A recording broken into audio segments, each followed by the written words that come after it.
ഇസ്ലാമിൻ്റെ രൂപീകരണത്തിന് ശേഷം അറേബ്യൻ രാജ്യങ്ങളിൽ നിന്നുള്ള ആക്രമണങ്ങൾ ഇന്ത്യക്ക് നേരെ അടക്കം ഏഷ്യൻ മേഖലയിലേക്ക് ഉണ്ടായിട്ടുണ്ട്. ആ കാലഘട്ടം മുതൽ എന്താണ് ഇവർ ചെയ്തിട്ടുള്ളത്?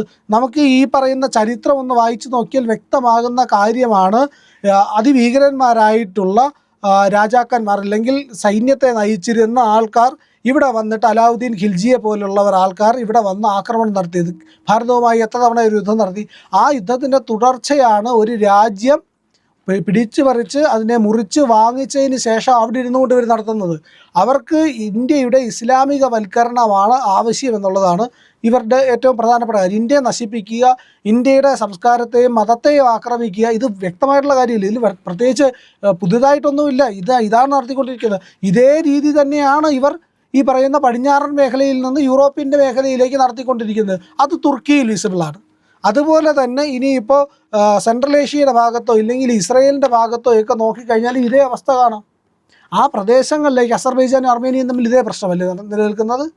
ഒന്ന് ആലോചിച്ച് നോക്കുക. ആഫ്രിക്കൻ രാജ്യങ്ങളിലും ഇതേ പ്രശ്നമല്ലേ നടക്കുന്നത്? സുഡാനിൽ ബോക്കോ ഹറാം ചെയ്തുകൊണ്ടിരിക്കുന്ന ഇതേ പ്രവൃത്തിയല്ലേ?